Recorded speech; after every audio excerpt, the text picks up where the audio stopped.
갈라디아서 1장 11절에서 24절까지입니다. 신약 성경 302페이지입니다.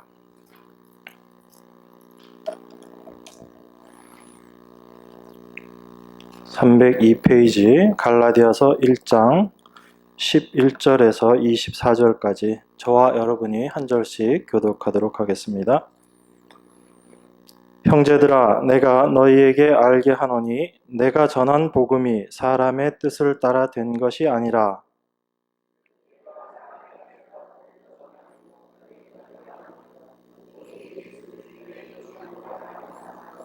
내가 이전에 유대교에 있을 때 행한 일을 너희가 들었거니와 하나님의 교회를 심히 핍박하여 잔해하고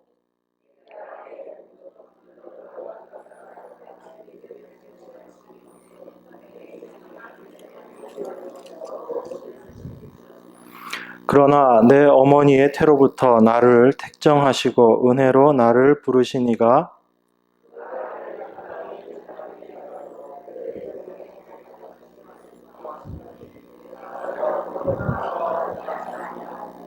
또 나보다 먼저 사도된 자들을 만나려고 예루살렘으로 가지 아니하고 오직 아라비아로 갔다가 다시 다메섹으로 돌아갔노라.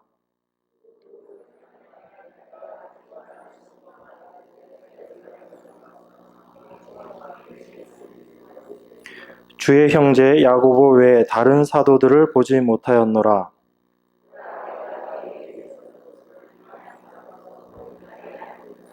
그 후에 내가 수리아와 길리기아 지방에 이르렀으나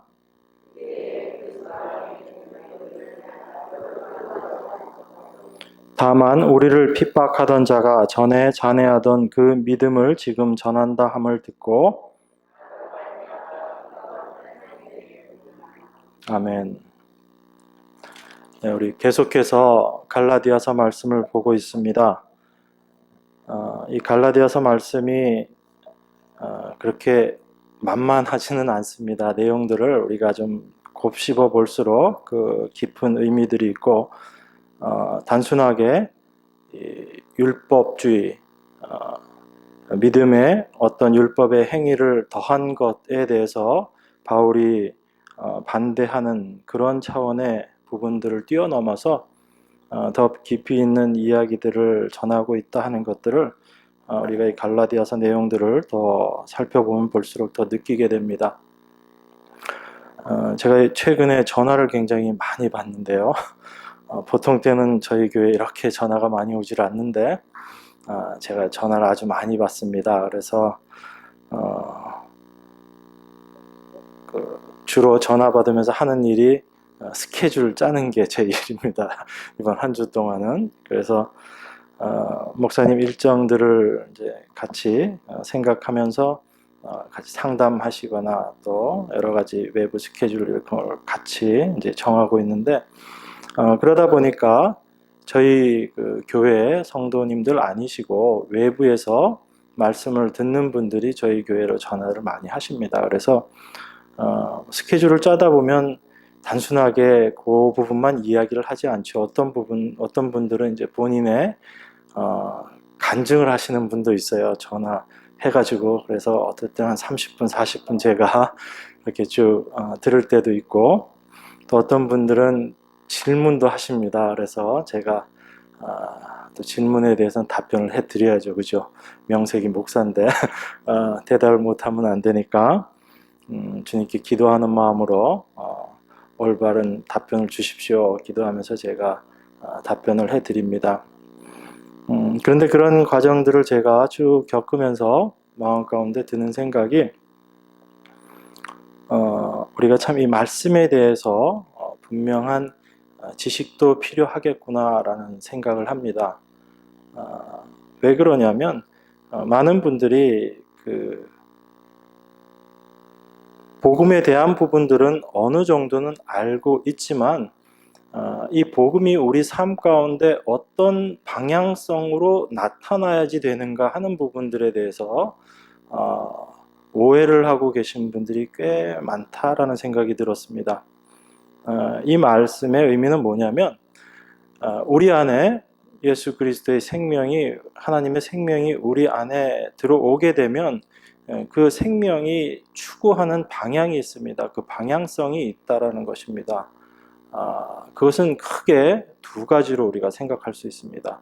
한 가지는 뭐냐면 하나님이 과연 어떠하신 분이신가라는 겁니다. 하나님에 대해서 이 말씀을 통해서 성령께서 우리 안에 가르침을 주십니다.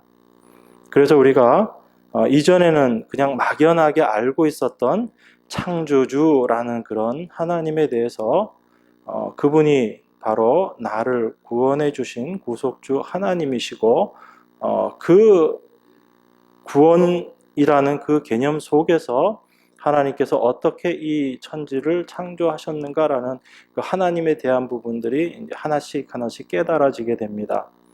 그래서 하나님에 대한 부분들을 저희가 이 말씀을 통해서 알게 되고, 또 하나 저희가 알 수 있는 부분이 뭐냐면 나라는 인간, 나라는 사람이 과연 어떠한 존재인가 하는 것을 이 말씀을 통해서 깨닫게 됩니다.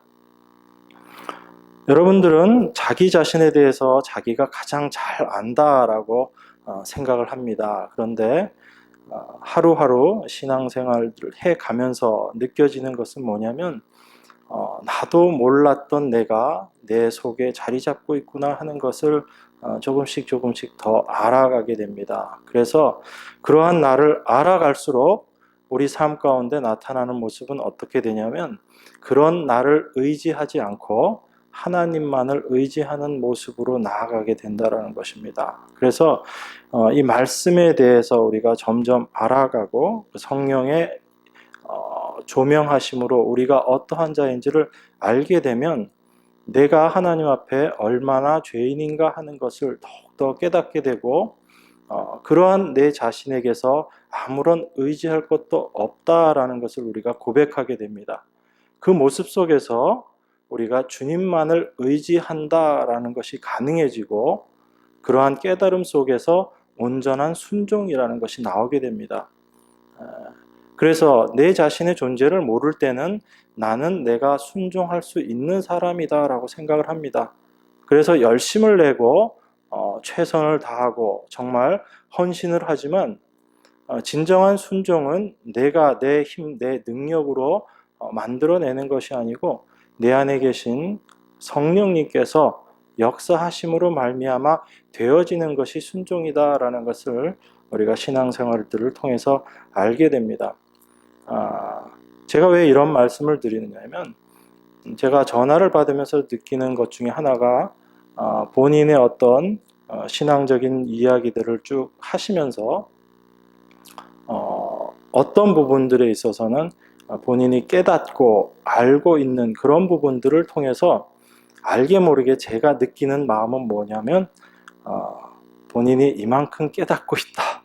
내가 이렇게 신앙생활을 내가 이렇게 해서 내가 이렇게 열심히 했더니 이만큼의 위치에 올라갔다라는 그런 뉘앙스들을 느낄 때가 있습니다.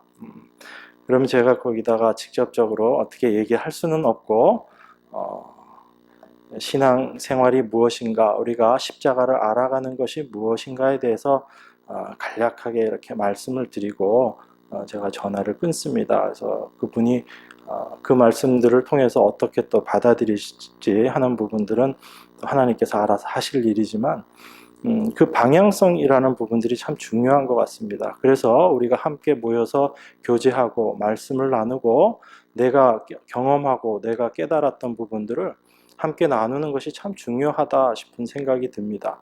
왜 그러냐면 우리 인간의 그 본질적인 죄된 본성은 항상 나를 중심으로 생각할 수밖에 없습니다. 나의 유익을 위하는 쪽으로 생각을 하고요.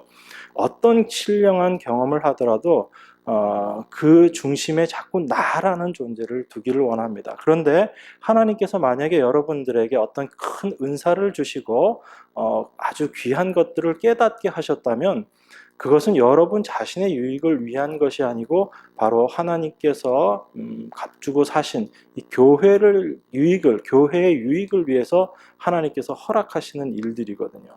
그러면 그 은혜 안에서 내가 하나님께 받은 것들이 올바로 드러나야지 되고 그것이 올바로 사용되어져야지 되는 겁니다. 그래서 그런 은사 부분에서 많은 실패를 했던 교회가 우리 성경에서 고린도 교회들이 은사 부분에 있어서 많은 어려움들을 겪었던 부분이고요. 하나님께서 많은 귀한 것들을 주셨지만 그것을 올바로 어찌 보면 이해하지 못하고 깨닫지 못했던 그런 부분들이 있는 겁니다. 그런 모습들이 지금 현대 교회에서도 동일하게 나타나고 있는 것이 아닌가 그런 생각이 듭니다. 이 갈라디아서는 특별히 무엇이 올바른 복음인가, 다른 복음이 분명히 있는데 그러한 다른 복음이 무엇인지를 우리가 분별해내기 위해서는 무엇이 실제적으로 하나님께서 우리에게 말씀하신 복음인가 하는 것을 깨달아야지 된다라고 말씀하고 있는 겁니다. 그래서 이 복음이 무엇인지에 대해서 분명히 알게 되면 거기에 대한 방향성이 분명하게 잡히게 되면 복음에서 벗어나게 되는 이른바 갈라디아서에서 이야기하고 있는 다른 복음에 대해서 우리가 분별력을 갖게 되는 것입니다. 오늘 읽으신 본문의 말씀들을 보면 사도 바울이 자기 자신이 사도가 된 것에 대해서 이렇게 자서전적인 내용들을 기록해 놓은 겁니다. 그래서 저도 오늘 이 본문을 쭉 묵상을 하면서 이 본문 말씀에서 어떤 것을 이야기를 해야지 되는가 좀 고민을 많이 했습니다. 역사적인 어떤 사도 바울의 개인사적인 부분이었기 때문에 이 부분을 가지고 어떻게 말씀을 나누어야지 될까 고민하다가 좀 더 넓게 본문을 잡아서 좀 다른 내용을 할까 이렇게 고민하면서 기도하던 중에 하나님께서 또 이 말씀 가운데 보여주시는 부분이 있어서 함께 나누려고 합니다. 11절부터 우리 보겠습니다. 11절, 12절입니다. 형제들아 내가 너희에게 알게 하노니 내가 전한 복음이 사람의 뜻을 따라 된 것이 아니라 이는 내가 사람에게서 받은 것도 아니요 배운 것도 아니요 오직 예수 그리스도의 계시로 말미암은 것이다. 이렇게 이야기합니다. 이 바울이 전했던 복음에 대해서 갈라디아 지역에서 바울이 전한 복음, 특별히 바울 자체가 예수 그리스도로 말미암아 선택된 사도가 아니다라는 그런 이야기들을 하면서 바울의 전한 복음에 문제가 있다라고 이 유대인들, 유대주의자들, 그리스도인들이지만 유대교를 배경으로 하고 있었던 예루살렘에서 온 사람들이 그렇게 이야기를 했던 겁니다. 그래서 바울이 자기 자신의 사도, 내가 비록 예수님께로부터 예수님 살아 계실 때 내가 사도가 된 사람은 아니지만 나는 오히려 부활하신 예수님을 직접 만나서 사도가 된 사람이다. 그렇게 바울이 자기 자신의 사도성에 대해서 강조를 하는 이야기가 나옵니다. 그래서 거기에 대해서 사도 바울이 다시 한번 이야기를 하는 것이 나는 어떤 사람들의 뜻으로 말미암아 사도가 된 것이 아니고 바로 예수 그리스도께서 직접적으로 나에게 계시를 주셨기 때문에 내가 그 계시를 받아서 사도가 되었다라고 이렇게 이야기하는 것입니다.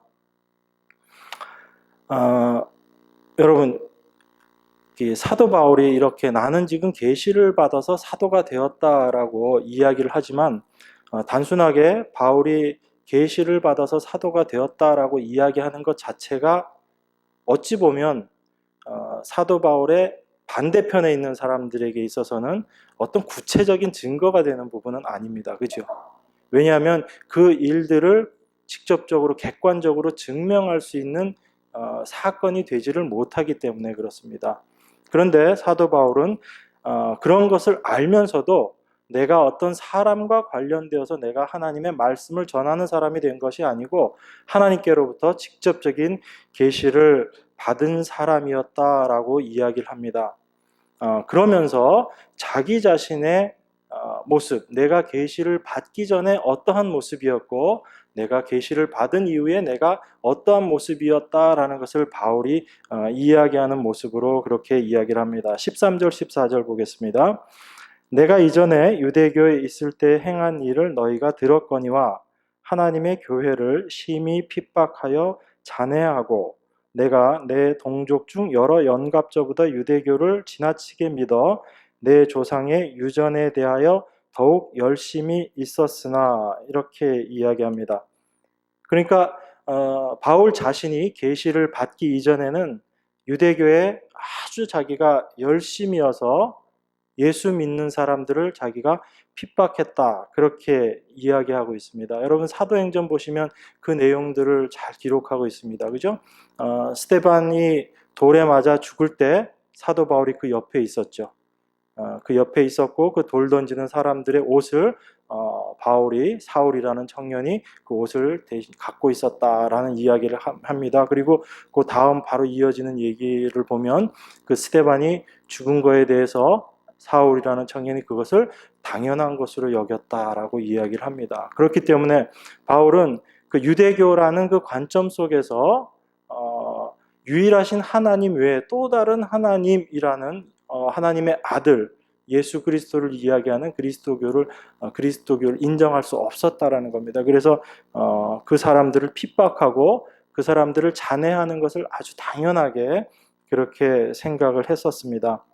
그랬던 바울에게 결정적인 계기가 생기는데 바로 다메섹으로 갈 때 생긴 사건입니다. 여러분들 잘 아시죠, 그죠?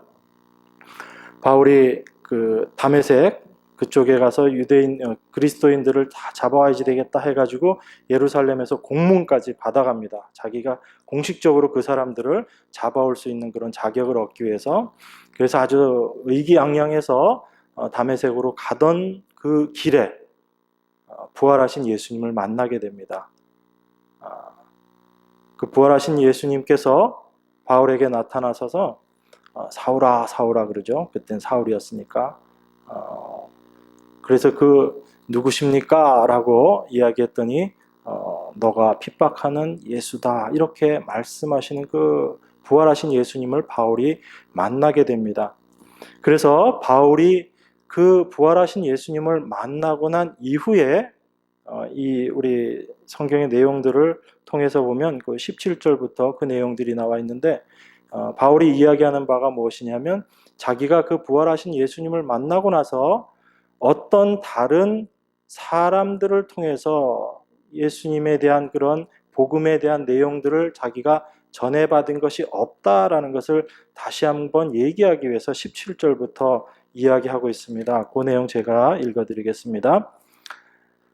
또 나보다 먼저 사도된 자들을 만나려고 예루살렘으로 가지 아니하고 오직 아라비아로 갔다가 다시 다메섹으로 돌아갔노라. 그 후 3년 만에 내가 게바를 신방하려고 예루살렘에 올라가서 저와 함께 15일을 유할세 주의 형제 야고보 외에 다른 사도들을 보지 못하였노라. 보라, 내가 너희에게 쓰는 것은 하나님 앞에서 거짓말이 아니로라. 자, 지금 바울이 이야기하고 있는 의미는 이겁니다. 내가 전하는 이 복음은 하나님께로부터 직접 계시로 받은 것이다 라는 것을 지금 이야기하는 겁니다. 그죠? 그래서 그 이전에 내가 이 계시를 받기 전에는 어떤 사람이었냐면 예수님 믿는 사람들을 다 잡아다가 옥에 가두는, 예수 믿는 사람들을 때려잡는 일을 내가 하고 있었는데 그 계시를 받고 나서 내가 지금 예수 전하는 사람이 되었다라는 걸 이야기하고 있고요. 그리고 내가 전하는 이 복음이 사람으로부터 전해진 것이 아니다라는 것을 설명하기 위한 내용이 17절부터 나와 있는 내용입니다. 그래서 내가 그 부활하신 예수님과의 만남 이후에 바로 어떻게 했다고요? 사도된 자들을 만나려고 예루살렘으로 가지 않았다라고 이야기하는 겁니다. 그래서 다메섹으로 가서 아라비아로 갔다가 다시 다메섹으로, 그리고 나서 언제 예루살렘으로 가게 되냐면 3년의 시간이 지나고 나서 바울이 예루살렘으로 갔다라고 이야기합니다. 그래서 이 아라비아에서 있었던 또 다메섹 그 사건들, 뭐 뒤에 다메섹에서의 사건은 우리가 또 사도행전에 보면 그 내용들이 나오지만 아라비아 광야에서 과연 어떤 시간들을 보냈는가 하는 부분들에 대해서는 사학자들마다, 이 역사학자들마다 얘기들이 많이 틀려집니다. 그 기간에 대해서도 의견들이 분분하고요. 중요한 건 뭐냐면 예수님으로부터 그 빛을 받고 나서 바울에게는 그 받은 계시에 대한 이 내면화 과정, 표현이 좀 그렇긴 하지만 자기가 만났던 그것이 정말 성경에서 이야기하고 있는 것이 맞는가 하는 어떤 그런 과정들, 성령으로 말미암아 그것이 분명히 확증되어지는 그런 기간들이 있지 않았나 싶은 생각이 듭니다. 그래서 바울이 비록 이 이후에 이제 바로 복음을 전하는 자로 드러나지만 우리는 바로 복음을 전했다 이렇게 생각하죠. 빛을 받고 나서 이 눈에 이 비늘이 떨어지고 나서 바로 복음을 전했다라고 생각하지만 실제 성경 내용들을 자세히 보면 그 전에 한 기간들이 있었다라는 걸 우리가 알 수 있습니다. 그래서 아마 그가 만난 예수 그리스도 그분이 그에게 어떤 계시를 분명히 주셨을 텐데 그 받은 계시가 자기가 알고 있는 성경, 구약이죠. 그 구약에서 이야기하고 있는 그분이 맞는가라는 아마 그 확인 작업들이 있지 않았을까 싶은 생각이 듭니다. 그래서 그 안에 분명한 확신. 그래서 바울이 이후에 말씀을 전할 때 보면 단순하게 그 예수 그리스도의 부활만을 이야기하는 것이 아니고 그분이 바로 구약에서 이야기하고 있었던 오실 메시아다라는 것을 아주 디테일하게, 아주 자세하게 전하는 것을 우리가 보게 됩니다. 그래서 그런 과정들이 있지 않았을까라는 생각을 해봅니다. 그래서 이 바울은 자기가 하나님으로부터 계시를 받고 나서 어떤 사도에게도 자기가 가르침을 받지 않았다라는 것을 이야기합니다. 그래서 자기가 전하는 복음은 하나님께로부터 말미암은 것이 분명한 것이고 그렇기 때문에 내가 전하는 복음이 잘못된 것이 아니다라는 것입니다. 왜냐하면 유대주의자들이 와서 믿음에다가 뭔가 할례라는 그런 행함들을 더해서 온전한 우리가 구원을 얻을 수 있다라고 이야기하면서 바울이 잘못 배워서 그렇다. 그렇게 얘기들을 하고 있었거든요. 그래서 바울은 그것이 아니다. 내가 어떤 사람에게도 내가 이 하나님의 말씀을 내가 배운 것이 아니고 내가 알고 있는 이 복음은 하나님께로부터 직접 받은 것이다 라고 그렇게 이야기하는 것입니다.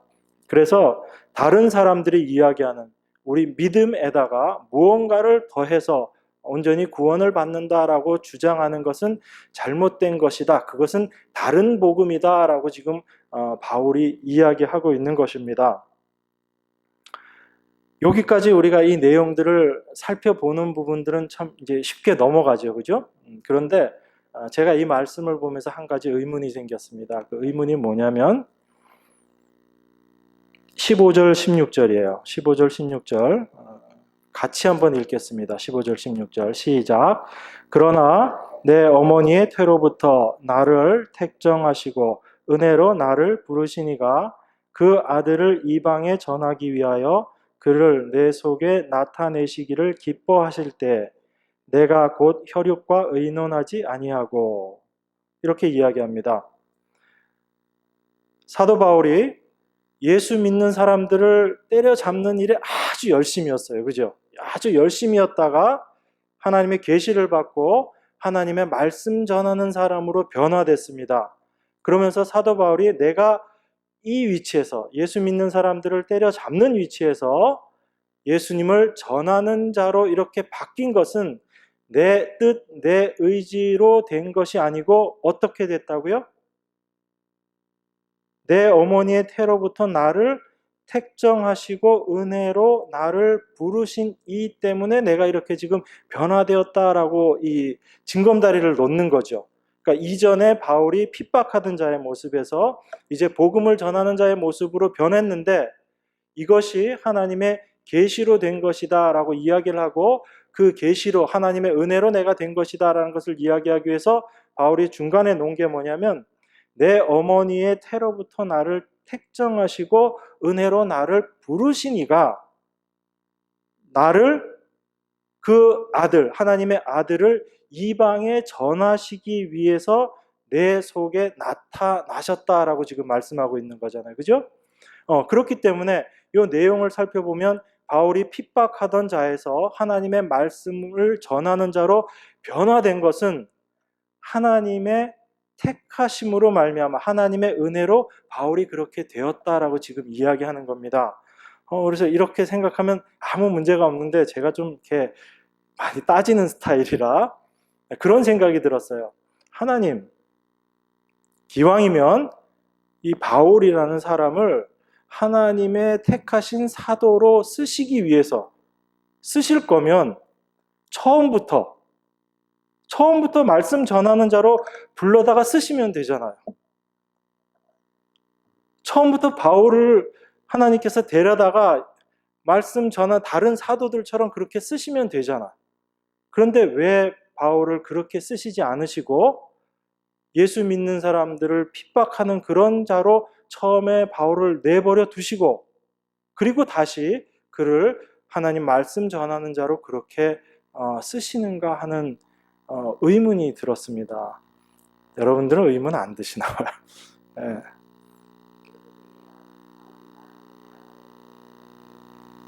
네.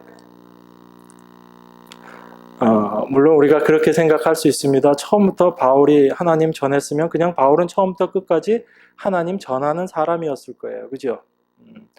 그런데 바울이 하나님 전하지 않고 하나님 믿는 사람들, 그리스도인들을 핍박하다가 이렇게 이 사람이 바뀌었으니까 이렇게 바뀌었다라는 부분들이 어떻게 보면 사람들에게 있어서 하나님을 올바로 전하는 부분에 있어서 도움이 될 수 있을 것이다. 그래서 우리가 주로 간증할 때도 그런 사람들 시중에 보면 시중이라고 표현해서 죄송하지만 이렇게 보면 간증하는 분들 이렇게 모셔올 때 보면 예전에는 아주 표현이 더 좀 개차반처럼 지내시던 분인데 정말 변화돼서 이런 사람이 됐다 해가지고 주로 간증하실 때도 그런 분이 와서 간증하면 좀 이렇게 막 와닿는 게 있죠. 그래서 하나님 정말 역사하시는가 보다 이렇게 얘기하는데 저같이 반듯한 사람이 백날 간증해봤자 별로 이렇게 감흥이 안 오죠. 그죠? 예. 여러분 그렇게 생각하실 수 있습니다. 그런데 그거에서 좀 더 들어가는 내용이 있는 것 같아요. 하나님께서 왜 바울을 그렇게 쓰셨고 다시 하나님의 계시로 말미암아 하나님 말씀 전하는 자로 썼는가 하는 부분들을 그걸 통해서 저희들에게 주시는 또 귀한 은혜가 있는 줄 믿습니다. 우리 빌립보서 한번 찾아보겠습니다. 빌립보서 3장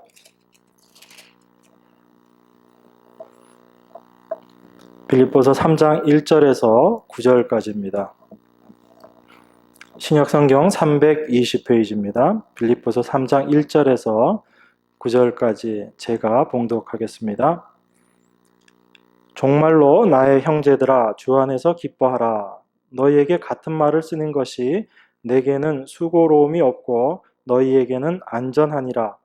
개들을 삼가고 행악하는 자들을 삼가고 손할례당을 삼가라. 하나님의 성령으로 봉사하며 그리스도 예수로 자랑하고 육체를 신뢰하지 아니하는 우리가 곧 할례당이라. 그러나 나도 육체를 신뢰할 만하니 만일 누구든지 다른 이가 육체를 신뢰할 것이 있는 줄로 생각하면 나는 더욱 그러하리니 내가 8일 만에 할례를 받고 이스라엘의 족속이요 베냐민의 지파요 히브리인 중에 히브리인이요 율법으로는 바리새인이요 열심으로는 교회를 핍박하고 율법의 의로는 흠이 없는 자로라. 그러나 무엇이든지 내게 유익하던 것을 내가 그리스도를 위하여 다 해로 여길 뿐더러 또한 모든 것을 해로 여김은 내 주 그리스도 예수를 아는 지식이 가장 고상함을 인함이라. 내가 그를 위하여 모든 것을 잃어버리고 배설물로 여김은 그리스도를 얻고 그 안에서 발견되려 함이니 내가 가진 의는 율법에서 난 것이 아니요 오직 그리스도를 믿음으로 말미암은 것이니 곧 믿음으로 하나님께로서 난 의라. 빌립보서 3장의 이 부분도 율법주의라는 부분에 대해서 바울이 반박하는 내용입니다. 그래서 우리가 율법으로 의롭게 되는 것이 아니고 하나님께서 주신 하나님께로부터 말미암은 그 믿음으로만이 우리가 의롭게 된다라고 이야기합니다. 그래서 바울이 형제들에게 주 안에서 기뻐하라. 내가 똑같은 말 여러 번 이렇게 반복해서 하는 것 이것이 결코 수고로운 것이 없고 이렇게 너희들에게 전함으로 말미암아 너희들에겐 이것이 오히려 더 안전한 것이다. 하나님의 말씀에서 우리들이 오해할 수 있는 부분들을 계속 반복해서 바로 잡아줌으로 말미암아 우리가 말씀을 올바르게 알게 된다라는 이야기를 하는 겁니다. 그래서 바울이 여러 부분에서 반복적으로 그 율법주의에 대한 잘못된 부분들을 계속 이야기하고 우리가 믿음으로만 구원받을 수 있다는 것을 이야기하는 겁니다. 2절에 개들을 삼가고 행악하는 자들을 삼가고 손할례당을 삼가라 이렇게 얘기합니다. 여기 개들이라고 얘기해서 저는 이게 어떤 다른 의미가 했더니 모든 번역에 다 개로 표현해 놨더라고요. 그러니까 우리가 알고 있는 그 개 맞습니다. 다른 개가 아니고, 그래서 바울이 아주 직접적으로 얘기한 겁니다. 개들을 삼가고 행악하는 자들을 삼가라. 그래서 그 개들, 행악하는 자들을 바울은 아주 개라고 부른 거예요. 그러니까 바울도 우리 표현으로 하면 욕을 한 거예요. 개라고 욕을 한 겁니다. 그래서 이 개의 특징이 뭐냐면 그 상대방에 대해서 막 지저대고 헐뜯고 하는, 개의 특성이 어떤 거예요? 낯선 사람, 자기와 어떤 적대적인 사람이 오면 가만히 있지 않죠. 그냥 계속 어떻게 해요? 지저대면서 막 하는 거죠, 그죠? 그 사람들을 개의 비유로 한 거예요, 바울이. 그게 바로 행악하는 것, 악을 행하는 것이다라고 그렇게 얘기합니다. 그러니까 저희 안에는 이런 사람이 없어야지 됩니다. 개처럼 물고 뜯고 그러면 안 되는 겁니다. 그것 자체를 행악하는 것이다 이렇게 이야기하고요. 손할례당을 삼가라라고 이야기합니다. 그래서 손할례당은 이 손이 아닙니다. 이 손이 아니고 우리가 어떤 손상을 입었다, 손해를 봤다, 피해를 봤다라고 이야기할 때 그 손해라는 의미에서의 손이에요. 그러니까 몸에 상처를 주면서 몸에 피해를 주면서 할례를 행하는, 그러니까 육신의 할례 표시를 해놓고 자기가 의롭다라고 이야기하는 그런, 그러니까 육신의 흔적들을 남기면서 자기에게 자기 몸을 힘들게 하면서 피곤하게 하면서 하나님의 말씀을 자기가 올바로 지켰다라고 그렇게 이야기하는 사람들을 이 바울은 손할례당이다 이렇게 이야기합니다. 그래서 다른 곳에 가면 우리가 할례는 어디에? 마음에 할지니라고 이야기를 하는 부분들이, 마음에 할례를 한다라는 의미가 바로 내 안에 그 할례의 표시, 할례라는 게 뭐죠? 할례는 나는 죽었습니다의 표현이잖아요. 그 생식기 부분을 잘라버림으로 말미암아, 그 포피를 잘라버림으로 말미암아 그 생명에 대한 죽음을 선언하는 것이 할례거든요. 그러니까 그 할례를 행한다라는 것은 내가 할례 받았다라는 의미는 나는 이제 죽었습니다라는 그 신앙 고백인 거예요. 그런데 그 삶 속에서 그 고백이 나오지 않으니까 어떻게 하는 거예요?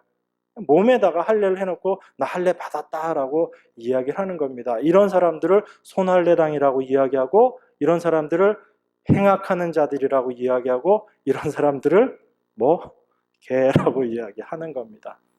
그러니까 이런 유의 사람들, 이것이 바로 율법주의에 빠져 있는 사람들의 모습들을 바울이 이야기를 하는 겁니다. 그러면서 하나님의 성령으로 봉사하며 그리스도 예수로 자랑하고 육체를 신뢰하지 아니하는 우리가 곧 할례당이다라고 이야기하는 겁니다.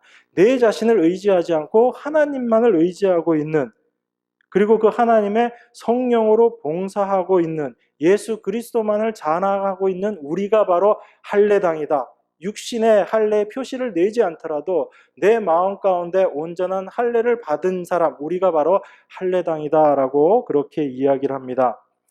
그러면서 이 그 외적인 행함, 율법적인 행함을 가지고 이야기를 하던 이 사람들에게 바울이 자기 자신의 율법 행함 이전에 자기 자신의 모습을 이야기를 합니다. 뭐라고 이야기하냐면 4절부터 그러나 나도 육체를 신뢰할 만하니 만일 누구든지 다른 이가 육체를 신뢰할 것이 있는 줄로 생각하면 나는 더욱 그러하리니 이렇게 이야기합니다. 여러분, 사도 바울이 어떤 사람인지 잘 아시죠? 그죠? 자기 자신에 대해서 이야기를 합니다. 외적인 행함을 가지고 자랑하고 있는 율법주의자들 다 나한테 덤벼라. 너희들 아무리 그래봤자 나만 못한 사람이야 라고 바울이 지금 이야기하고 있는 겁니다. 바울이 뭐라고 이야기하냐면 내가 8일 만에 할례를 받고 이스라엘의 족속이요 베냐민의 지파요 히브리인 중에 히브리인이요 율법으로는 바리새인이요. 여기 베냐민 지파가 왜 나오죠? 베냐민 지파? 이스라엘의 제일 첫 번째 왕이 나왔던 지파가 어디입니까? 베냐민 지파입니다. 그러니까 그 베냐민 지파라고 이야기하는 거는 나 왕족이야 이렇게 이야기하는 거나 같은 의미죠. 그러니까 그 외적으로 보면 내가 8일 만에 난지 8일 만에 할례 받고 또 이스라엘 족속이고 베냐민 지파고 히브리인 중에 히브리인이고 이 이스라엘 족속이라는 어떤 그 육신적인 그런 부분 또 히브리인이라는 그 개념은 또 약간 그 다른 의미를 가지고 있습니다. 그래서 히브리라는 뜻 자체가 이 강을 건너왔다라는 그런 의미를 갖고 있는데 이것은 하나님의 택하심을 받았다라는 의미를 이야기하고 있거든요.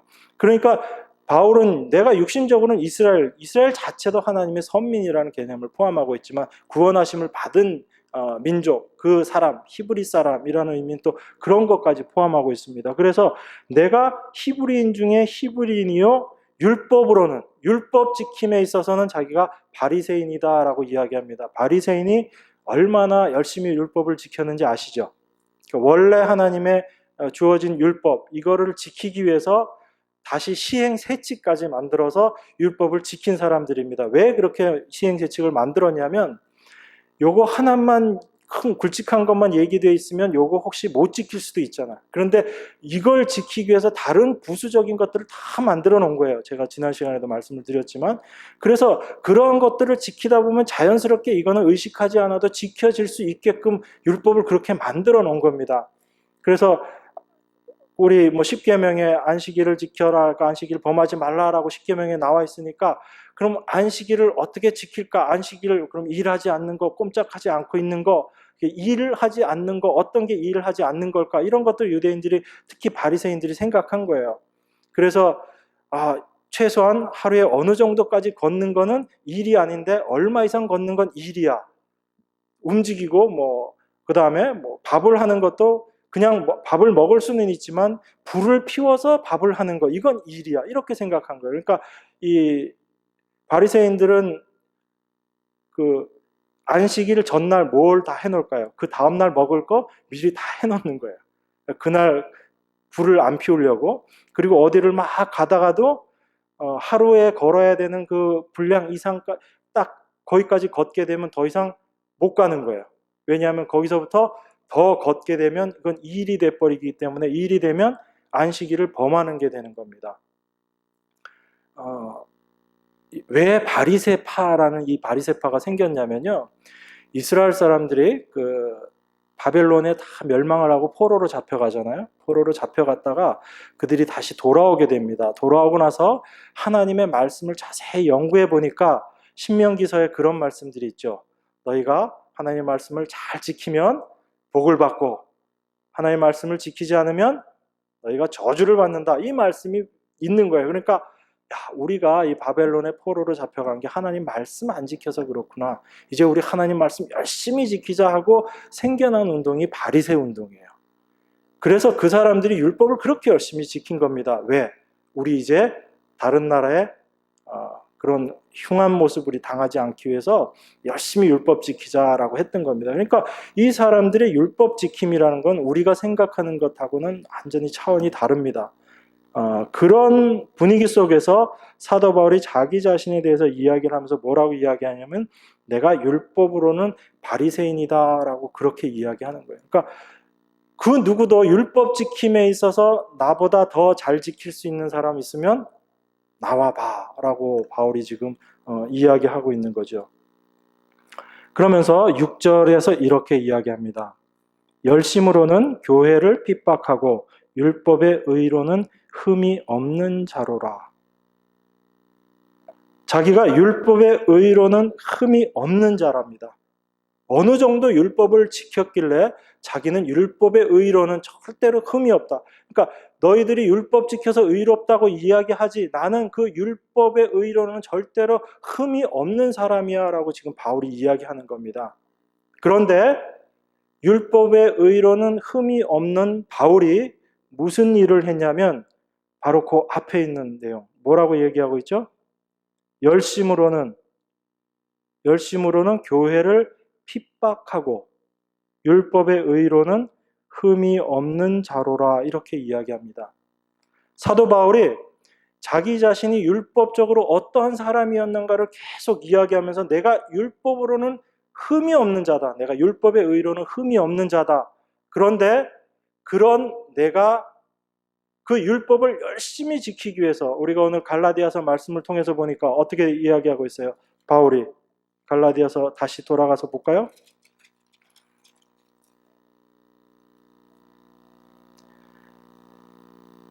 1장 13절 내가 이전에 유대교에 있을 때 행한 일을 너희가 들었거니와 하나님의 교회를 심히 핍박하여 잔해하고 내가 내 동족 중 여러 연갑자보다 유대교를 지나치게 믿어 내 조상의 유전에 대하여 더욱 열심히 있었으나 이게 바울의 모습이라는 겁니다. 그가 율법의 의를 이루기 위해서 열심을 다하고 그 누구보다도 내 동족 중 여러 연갑자보다 유대교를 지나치게 내가 믿어서 내 조상의 유전에 대해서 더욱 열심히 있었다라고 이야기를 합니다. 그러니까 사도 바울이 그리스도인들, 예수 믿는 사람들을 핍박했던 것은 단순히 그 사람들이 미워서 핍박한 게 아니다라는 얘기죠. 어떤 마음으로 이 그리스도인들을 핍박한 거죠? 내가 율법을 열심히 지켜나간다라는 의미로 한 일이 뭐냐면 예수 믿는 사람들을 핍박했다라는 이야기입니다. 지금 바울이 이야기하고 있는 것은. 그래서 율법의 의로는 흠이 없는 나인데 내가 그 율법으로 의를 이루기 위해서 열심을 내었는데 그 열심이 교회를 핍박하는 일이었다라고 지금 바울이 이야기하고 있는 거예요.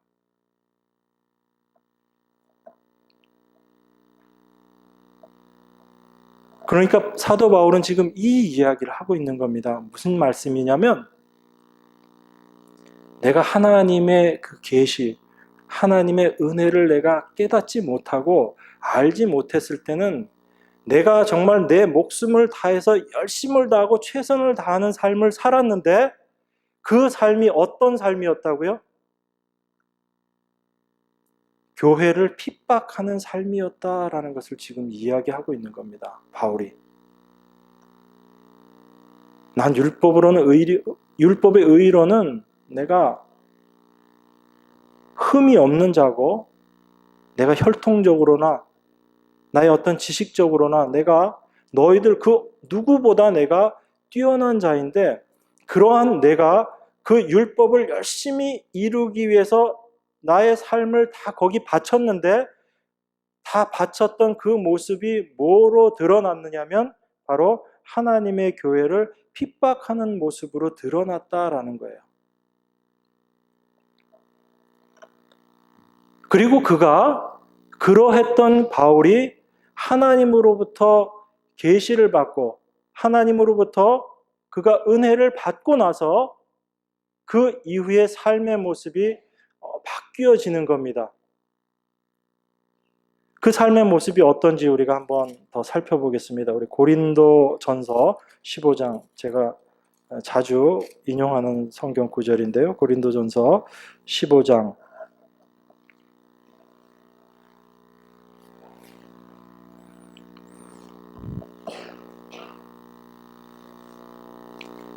15장 1절부터 10절까지 제가 읽겠습니다. 신약성경 282페이지입니다. 형제들아, 내가 너희에게 전한 복음을 너희로 알게 하노니 이는 너희가 받은 것이요 또 그 가운데 선 것이라. 너희가 만일 나의 전한 그 말을 굳게 지키고 헛되이 믿지 아니하였으면 이로 말미암아 구원을 얻으리라. 내가 받은 것을 먼저 너희에게 전하였노니 이는 성경대로 그리스도께서 우리 죄를 위하여 죽으시고 장사 지낸 바 되었다가 성경대로 사흘 만에 다시 살아나사 게바에게 보이시고 후에 12 제자에게와 그 후에 500여 형제에게 일시에 보이셨나니 그 중에 지금까지 태반이나 살아있고 어떤 이는 잠들었으며 그 후에 야고보에게 보이셨으며 그 후에 모든 사도에게와 맨 나중에 만삭되지 못하여 난 자 같은 내게도 보이셨느니라. 나는 사도 중에 지극히 작은 자라. 내가 하나님의 교회를 핍박하였으므로 사도라 칭함을 받기에 감당치 못할 자로라. 그러나 나의 나된 것은 하나님의 은혜로 된 것이니 내게 주신 그의 은혜가 헛되지 아니하여 내가 모든 사도보다 더 많이 수고하였으나 내가 아니요 오직 나와 함께 하신 하나님의 은혜로라. 이렇게 이야기합니다. 그러니까 사도 바울의 모습은 이런 거예요. 내가 우리들이 일반적으로 생각할 수 있는 최고의 위치에서 내가 열심을 다하고 최선을 다했는데 그 모습이 하나님의 교회를 핍박하는 모습이었다라는 겁니다. 그것을 언제 알게 되냐면 바로 하나님의 계시가 나에게 임하고 나서 그것을 알게 되었다라는 얘기예요. 그래서 사도 바울이 갈라디아에서 자기의 사도성을 이야기하면서 복음이 무엇인지를 이야기하면서 계속 이야기하는 것이 그겁니다. 내가 이전엔 이런 모습이었는데 지금 이 모습인데 왜 내가 이렇게 될 수 있었는가? 바로 하나님의 계시, 바로 내가 성령이 내 안에 임하심으로 말미암아 내가 이렇게 변화되었다라는 것입니다. 그래서 이것은 단순히 핍박하던 자에서 말씀을 전하는 자로 변화되었다라는 정도의 이야기가 아니고 우리 인간이 할 수 있는 그 어떤 노력들도 그 어떤 애씀도 하나님의 은혜로 되어지지 않는다면 이것은 교회를 핍박하는 모습이라는 것을 지금 바울이 이야기하는 거예요. 그러니까 바울이 지금 무엇이 바른 복음이고 무엇이 다른 복음이냐를 이야기하는 과정 속에서 바울이 지금 이 이야기를 하고 있는 거예요. 내가 내 열심, 내 의지, 내 뜻으로 아무리 열심을 다해서 하나님의 일을 한다라고 해도 그것이 하나님으로부터 말미암은 것이 아니라면 그것은 교회를 핍박하는 모습이다라고 지금 바울이 이야기하고 있는 겁니다. 여러분들은 혹시 이렇게 생각하실 수 있어요. 나는 교회를 핍박한 적이 없는데, 나는 교회를 핍박한 일이 하나도 한 번도 없는데, 그리고 나는 지금 열심히 말씀을 전하고 있는데 혹시 여러분들이 이렇게 생각하실 수가 있습니다.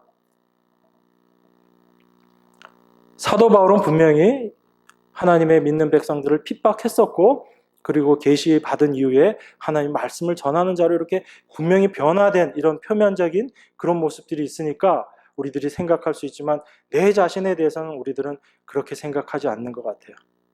그런데 이 갈라디아서 이 말씀을 통해서 하나님께서 바울은 이런 자였는데 이제 이런 사람이 되었어, 이것을 이야기하시기 위해서 우리에게 이 말씀을 주시는 것인가? 아니면 이 말씀과 동일하게 우리도 바울과 동일한 자다라는 것을 우리에게 깨닫게 하시기 위해서 이 말씀을 주시는가 하는 겁니다. 우리가 하나님의 은혜를 깨닫기 전에 하나님이 우리에게 어떠한 일들을 하셨는지를 우리가 알기 전에 우리가 살았던 삶의 모습 자체가 바로 이 바울과 같은 삶의 모습이다라는 것입니다. 그래서 바울이 자기 자신의 그 삶의 모습을 통해서 내가 어떻게 변화되었는가, 하나님의 은혜가 나에게 임했기 때문에 그 하나님의 은혜로 말미암아 내가 이 모든 일들을 다 할 수 있게 되었다라고 이야기합니다. 그 은혜를 받았던 바울의 모습이기 때문에 바울은 담대하게 뭐라고 이야기하냐면 내가 다른 사도 그 누구보다도 내가 오히려 더 열심히 일했다라고 이야기합니다. 그러면서 다시 하는 이야기가 뭐냐면 내가 그 모든 다른 사도들보다 내가 더욱더 열심히 일했지만 이것은 내가 한 것이 아니요 내 안에 그리스도께서 하신 것이다 라고 고백하는 거예요.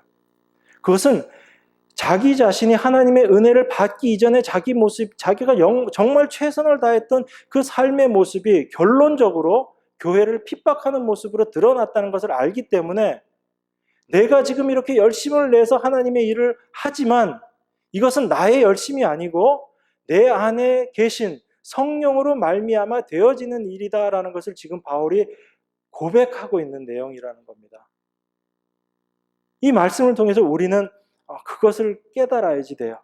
이걸 알지 못하고 단지 나의 열심, 그러니까 우리가 이 하나님의 말씀을 오해하게 되면 어떤 모습이 되냐면 하나님의 은혜를 받고 나서 오히려 주의 일에, 하나님의 일에 더 충성된 사람이 되는 게 아니고 더 일 안 하는 모습으로, 율법에 있을 때는 아주 열심이었는데 하나님의 은혜를 받고 나니까 오히려 그 열심도 없어지는 모습으로 이렇게 바뀌어버리잖아요. 왜 그렇게 돼요? 내가 어떤 자였다라는 그 진솔한 고백이 이 성령을 통해서 사실은 조명되어지지 않았기 때문에. 바울은 담대하게 이야기합니다. 자기가 정말 최선을 다해서 열심을 다해서 그렇게 살고 율법의 의로는 흠이 없을 정도의 그런 율법의 의를 이루기 위해서 노력했는데 내가 가지고 있던 나의 지성, 나의 모든 능력, 그 모든 것들로 내가 율법의 의를 이루기 위해서 애썼는데 그 모습이 교회를 핍박하는 모습으로 드러났다라고 이야기를 합니다. 그리고 나서 내가 하나님의 은혜를 알고 나니까 내가 이전보다 내가 더 열심히 일을 하게 되었다라고 바울은 지금 이야기하는 거예요. 그렇지만 내가 더욱더 그렇게 열심히 일을 하지만 이것은 내 열심, 내 뜻, 내 의지로 하는 것이 아니고 바로 하나님께서 내 안에서 역사하시는 그 역사하심으로 말미암아 되어지는 것이다. 그래서 그 모든 것을 바울은 고린도서에서 하나님의 은혜다라고 이야기하는 거잖아요. 은혜라는 것은 내 힘, 내 능력 그런 것들이 들어갈 수 없는 게 은혜죠. 그래서 내가 다른 사도들보다 더욱더 열심히 일했지만 그 모든 것이 하나님의 은혜였다라고 바울이 고백하는 것입니다. 그러니까 우리가 바울이 갈라디아에서 이야기하는 그 온전한 복음, 그 복음을 우리가 올바로 안다면 그 복음을 통해서 내가 이 복음을 몰랐으면, 내가 이 하나님의 은혜를 깨닫지 못했으면 나도 여전히 교회를 핍박하는 자의 모습, 내가 바로 사실은 예수님 십자가에 못 박은 자다라는 그런 고백을 내 안에서 하게 된다면 과연 나의 삶 속에서 변화가 없을 것인가 하는 것을 우리가 생각해 볼 수 있는 부분들입니다. 그래서 우리가 하나님의 온전하신 은혜, 예수 그리스도로 말미암아 내 안에 분명한 거듭남의 깨달음이 있다라면 이것을 통해서 우리가 하나님 앞에 과연 어떤 모습으로 살아나가야지 될 것인가 하는 것들을 바울이 같이 이야기하고 있는 겁니다. 이 하나님의 은혜를 올바로 알지 못하고 자기의 열심으로 살아가는 사람들을 우리가 종교인이라고 이야기를 합니다. 그래서 다른 그 누구보다 최선을 다하고 열심을 다하는 삶을 살지만 그 열심을 가지고 오히려 그 예수님을 죽이는 모습으로 나아갈 수밖에 없었던 것이 바울 당시에 예수님 이 땅에 오셨을 때 그 열심이었던 그런 사람들이 결국은 예수님을 십자가에 못 박는 모습으로 결론을 낼 수밖에 없었지 않습니까? 그 똑같은 모습으로 내가 정말 예수님 십자가에 못 박은 자다라는 그런 고백을 내가 하게 된다면, 내가 예수님 십자가에 못 박을 수밖에 없는 자라는 것을 내가 분명히 안다면 이런 나를 하나님의 은혜로 구원해 주셨다라는 것이 내 안에서 분명히 확신되어진다면 나의 삶 속에서의 어떤 열심과 헌신이라는 것이 감사함으로 나올 수 있는 모습으로 변화될 수 있는 것이라는 겁니다. 그 속에서는 절대로 내가 어떤 하나님 앞에 충성된 모습으로 일을 했다라고 할지라도 거기에서는 나의 자랑이라는 것이 나올 수 없다라는 거죠. 사도 바울이 계속해서 이야기하고 있는 나의 나된 것이 하나님의 은혜다라고 이야기하고 있는 그 사도 바울의 고백처럼 우리가 그 하나님의 은혜를 올바로 안다면 내 안에서 절대로 자랑이 나올 수가 없고, 이런 나를, 예수님 십자가에 못 박아버린 나를 하나님께서 구원하여 주셨구나라는 그 구원의 은혜에 감사하면서 나갈 수밖에 없는 모습입니다. 그래서 사도 바울이 오늘 갈라디아서에서 내가 이렇게 예수님 핍박하던 자의 모습에서 이제 내가 사도로서 하나님의 복음을 전하는 자의 모습으로 이렇게 바뀌었는데 내가 이렇게 될 수 있었던 것이 바로 하나님께서 내 안에서 함께 하셨기 때문에 이렇게 될 수 있는 것이다 라는 것을 이야기하면서 또 한 가지 같이 이야기하고 있는 것은 뭐냐면 바로 우리들 모두가 하나님의 은혜가 아니면 바울이 했던 것과 똑같은 모습으로 예수님 십자가에 못 박는 그리스도인들 교회를 핍박하는 자의 모습으로 설 수밖에 없는 것이 바로 우리 자신이었다라는 것입니다. 예수님께서 십자가에 못 박히신 이유가 바로 우리의 죄를 위하심이잖아요. 그러니까 바로 내가 예수님 십자가에 못 박은 겁니다. 바울은 지금 그거 이야기하고 있는 거예요. 다른 누가 아니고 내가 교회를 핍박하는 자의 모습으로 예수님 십자가에 못 박은 자다라는 것을 지금 바울이 고백하고 있는 겁니다. 그런데 그런 나를 하나님의 은혜로 하나님께서 나를 건져주셔서 이제 하나님 말씀 전하는 자로 나를 세우셨으니까 이게 얼마나 큰 은혜인가라고 바울이 이야기하고 있는 겁니다. 우리에게도 동일하게 말씀하시는 줄 믿습니다. 우리가 이 하나님의 은혜가 없었다면 우리는 여전히 나의 유익을 위해서 살 수밖에 없는 존재이고 그 예수님 지금도 계속 십자가에 못 박으면서 살 수밖에 없는 것이 바로 나 자신이다라는 것을 십자가 앞에서 우리가 고백하게 될 때 나의 모든 삶 가운데 하나님의 은혜입니다. 나의 날마다 숨 쉬는 것 자체가 바로 하나님의 은혜입니다라는 그런 고백을 하게 될 줄 믿습니다. 그 고백을 통해서 하나님께서는 영광 받으시는 거예요. 그래서 22절, 23절에 24절 이렇게 이야기합니다. 유대 그리스도 안에 있는 교회들이 나를 얼굴로 알지 못하고 갈라디아서 1장 22절입니다. 유대 그리스도 안에 있는 교회들이 나를 얼굴로 알지 못하고 다만 우리를 핍박하던 자가 전에 잔해하던 그 믿음을 지금 전한다 함을 듣고 나로 말미암아 영광을 하나님께 돌리니라. 이것이 하나님께 영광 올려드리는 것입니다. 내가 어떤 자인지가 하나님 앞에 고백되어질 때 그 모습을 통해서 하나님 이전에 핍박하던 자가 그 하나님의 은혜로 말미암아 이제 그 핍박하던 그 복음을 전하는 자로 바뀌었다라는 그 모습이 온전히 드러나게 될 때 그 모습을 통해서 하나님께서 영광을 받으시는 것입니다. 하나님께서 여러분들을 통해서 어떻게 영광 받으실까요? 하나님, 제가 예수 십자가에 못 박은 자 맞습니다. 제가 그 죄인 맞습니다. 그런 나를 구원하시기 위해서 하나님께서 십자가에 놀라우신 그 일을 완성하셨습니다. 라고 하나님 앞에 고백할 때 하나님께서 우리들을 위해서 하신 그 일이 분명하게 드러나게 될 때 그것을 통해서 하나님께서 영광 받으시는 줄 믿습니다. 그렇게 하나님 앞에 늘 영광 올려드리는 저와 여러분 되기를 주의 이름으로 축원합니다. 네, 기도하겠습니다. 하나님 아버지 감사합니다. 하나님의 그 은혜가 아니라면 저희를 구속하여 주신 하나님의 그 은혜가 없었다면 지금도 여전히 나의 유익을 위해서 살 수밖에 없는 그리고 날마다 예수 그리스도를 또다시 십자가에 못 박는 삶을 살 수밖에 없는 나의 모습임을 이 시간 고백합니다. 그러한 저희들 가운데 하나님께서 성령으로 하나님의 온전하신 그 십자가의 사역을 깨닫게 하시고 하나님 당신의 자녀로서의 삶을 살아갈 수 있게 해주시니 감사드립니다. 우리가 늘 그 예수 그리스도 십자가에 못 박은 자라는 그 고백 가운데 하나님께 영광 올려드리는 자의 모습으로 나아갈 수 있게 되기를 원합니다. 나의 유익과 나의 영광을 구하는 자가 아니요 오직 예수 그리스도의 십자가만을 자랑하며 그것을 증거하는 자로서의 삶을 살아갈 수 있는 저희들 되게 하셔서 이전보다 더욱더 충성된 모습으로 하나님 앞에 나아가면서도 이 모든 것이 하나님의 은혜입니다라는 고백을 할 수 있는 저희들 다 될 수 있도록 하나님 함께하여 주시옵소서. 그래서 그 하나님의 이름만이 온전히 영광받는 귀한 역사들이 있도록 함께하여 주시옵소서. 모든 것 감사드립니다. 우리를 구원하여 주신 예수 그리스도 이름 받들어 기도드리옵나이다. 아멘.